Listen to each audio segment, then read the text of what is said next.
নমস্কার বন্ধুরা, নবনীতা রান্নাঘর উইথ ভিলেজ ফুডে আপনাদের সবাইকে স্বাগত জানাই। প্রতিদিনের মতন আজকেরও একটা নতুন রেসিপি নিয়ে আপনাদের সামনে হাজির হয়েছি। রেসিপিটি হলো আলু আর পেঁপে দিয়ে মাগুর মাছের ঝোল। চলুন বন্ধুরা, মাগুর মাছটা যে আমি রান্না করব তার জন্য যা যা উপকরণগুলি আমি নিয়েছি সেগুলোকে আপনাদের সামনে একটু দেখিয়ে দিই। প্রথমে এই মাছগুলোকে আমি 3টে মাছ নিয়েছি, নিয়ে সমানভাবে সেগুলোকে কেটে নিয়েছি।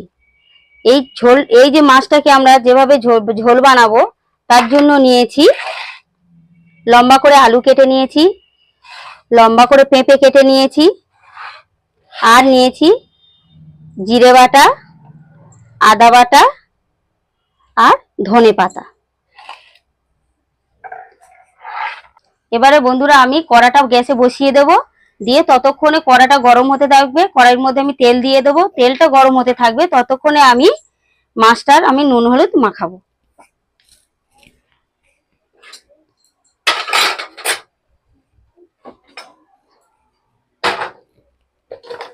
আমি গ্যাসটাকে জ্বালিয়ে দিলাম।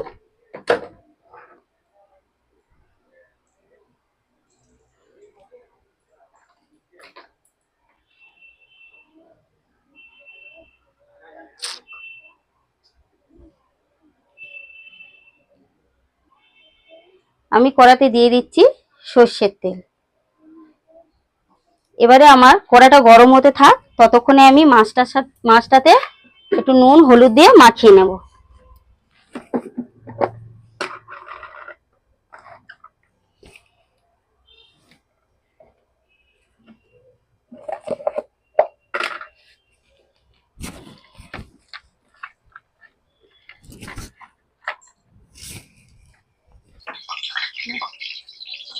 আমার তেল গরম হয়ে গেছে, এবারে আমি মাছগুলোকে এক এক করে তুলে দেব। আমার তেল গরম হয়ে গেছে, এবার মাছগুলোকে আমি ভেজে নেব।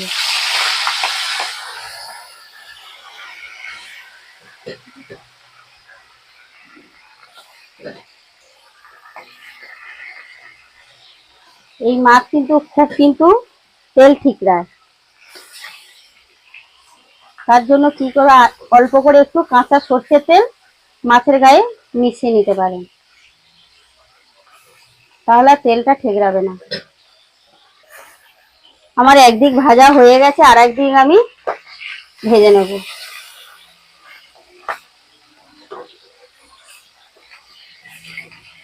এই মাছগুলোকে কিন্তু বেশি ভাজলে ভালো লাগবে না, নরম মাছ।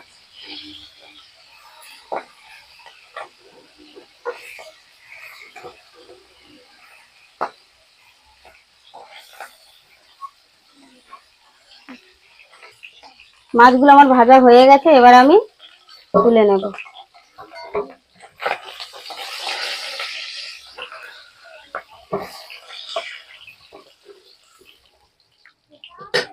মাছ ভাজা হয়ে গেছে, এবার আমি দিয়ে দেবো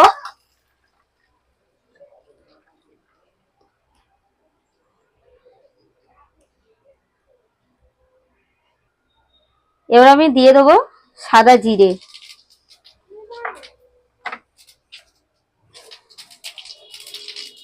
তারপরে দিয়ে দেব আলু,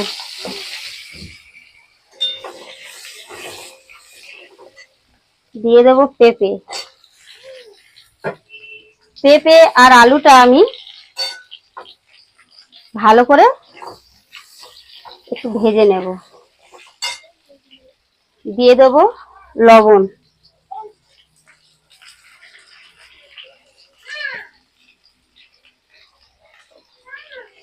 লবণ দিয়েছি, দিয়ে এবারে গ্যাসটাকে আমি একটু কমিয়ে দেব। কমিয়ে দিয়ে আমি চাপা দিয়ে আস্তে আস্তে ভালো করে এটা আলু আর পেঁপে গুলোকে ভেজে নেব।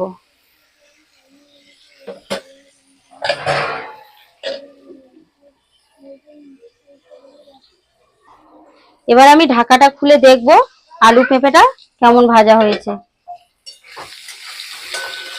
আলু পেঁপে আমার ভাজা হয়ে গেছে, এবারে দিয়ে দেব হলুদ গুঁড়ো, দিয়ে দিলাম একটু লঙ্কা গুঁড়ো, আর দিয়ে দেবো একটু কাশ্মীরি লঙ্কা। এটাকে আমি এবারে ভালো করে নেড়ে নেব।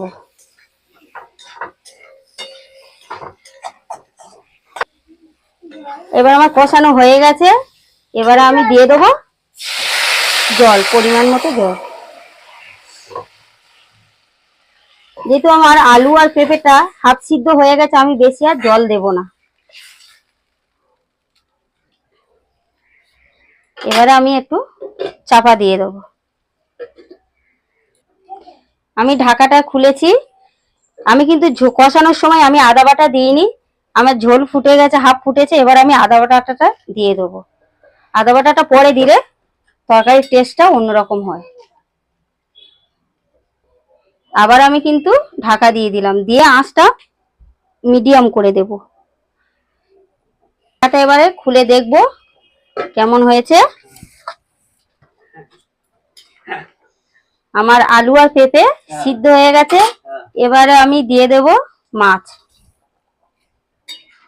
মাছটাকে দিয়ে আমি ভালো করে নেড়ে দিয়ে আবার আমি চাপা দিয়ে দেব।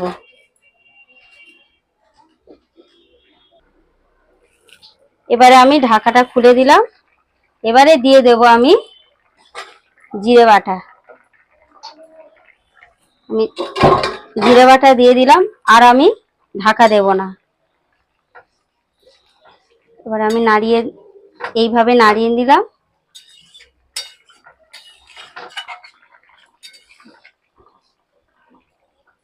দেখুন কত সুন্দর হয়েছে। আমার আলুও সিদ্ধ হয়ে গেছে, দেখুন পেঁপেও সিদ্ধ হয়ে গেছে।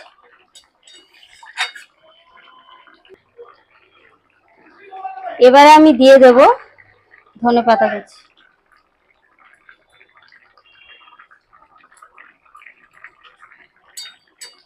ধনেপাতা কুচি দিয়ে দিলাম।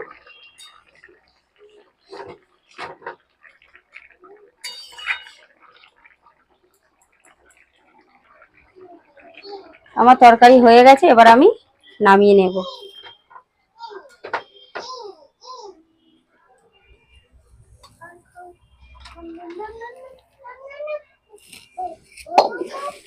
দেখুন মাগুর মাছের পাতলা ঝোল।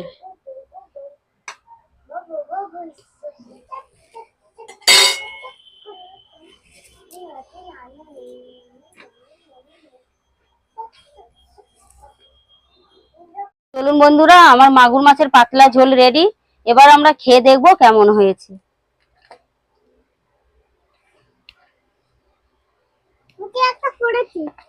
কি পড়েছে? দাঁড়াও, গরম। নাও খাও।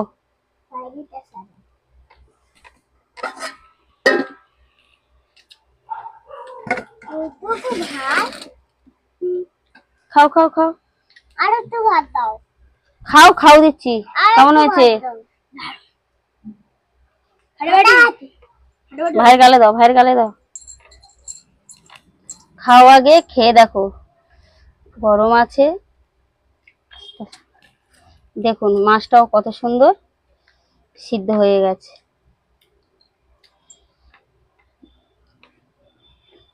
খাও।